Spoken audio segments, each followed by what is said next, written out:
বিয়ের পর প্রথম দিন বাড়ি যেন নতুন করে সাজানো হয়েছে, কিন্তু আমার মনে অদ্ভুত এক শূন্যতা। স্ত্রী রাজশ্রীর মৃত্যুর পর 5 বছরের মেয়ে সুস্মিতাকে দাদুর কাছে রেখে এসেছি। নতুন বিয়ে করেছি সকলের জোড়াজুড়িতে, কিন্তু মনটা সুস্মিতা ছাড়া একদমই পূর্ণতা পাচ্ছে না। নতুন বউ ঈশিতা যেন সব বুঝেও কিছু না বোঝার ভান করছে। ঈশিতা সেদিন রান্নাঘরে বসেছিল, আমি বারান্দায় চুপচাপ বসে আছি। হঠাৎ ও এসে বলল, একটা কথা বলবো? আমি মাথা তুলে তাকালাম। বলুন। আপনার মেয়েটা কোথায়? ওর সরাসরি প্রশ্নে একটু ভরকে গেলাম। বললাম, ওর দাদুর কাছে। ওখানে কেন? বাড়িতে আনেননি কেন? আমি ইতস্তত করে বললাম, আসলে এখানে ওর জন্য সঠিক পরিবেশ নেই। নতুন সম্পর্ক মানিয়ে নিতে পারবে না, আর আপনারও তো অসুবিধে হবে। ঈশিতা কপাল কুঁচকে বলল, আপনার মনে হচ্ছে আমি আপনাদের দুজনের মধ্যে একটা দেওয়াল? আমি চুপ। ঈশিতা আবার বলল, রাজশ্রীর কথা আমি জানি।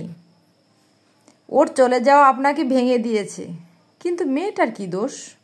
ও কি বাবার যত্ন পাওয়ার যোগ্য নয়? ওর কথাগুলো যেন আমাকে নাড়িয়ে দিল। আমি বললাম, আপনি কি সত্যিই মনে করেন আপনি ওর খেয়াল রাখতে পারবেন? ঈশিতা মুচকি হেসে বলল, আমি একজন নারী, আর একটা মেয়ে সন্তানের যত্ন নিতে হলে মায়ের পরিচয় লাগে না, দরকার শুধু মনের ইচ্ছা। তবু আমার দ্বিধা কাটল না। বললাম, ঠিক আছে, একটু সময় দিন, 1 মাস পর ওকে আনব। কিন্তু ঈশিতা দমে যাবার মেয়ে নয়। দ্বিতীয় দিনই চাপ দিল, আজই সুস্মিতাকে আনুন।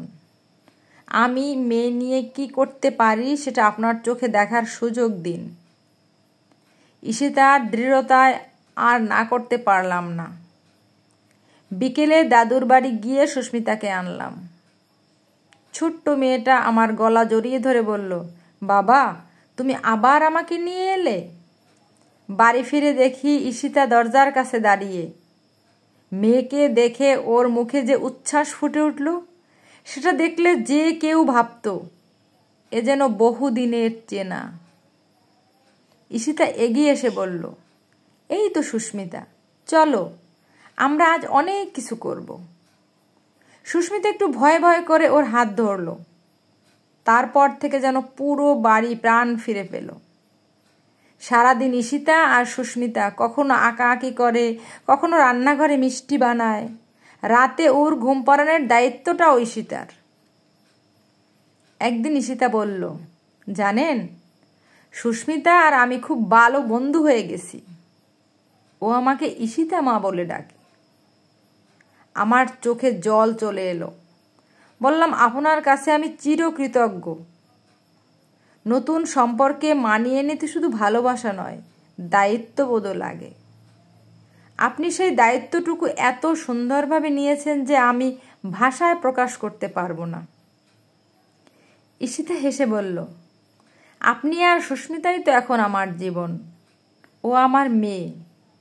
ওকে ভালোবাসা আমার দায়িত্ব নয়, অধিকার। কিছু সম্পর্ক জন্মসূত্রে আসে না, ভালোবাসা আর যত্ন দিয়ে তৈরি হয়। ঈশিতা যেমন এক সৎমা নয়, বড় একজন প্রকৃত মায়ের মতো আমাদের জীবনকে পূর্ণ করেছে।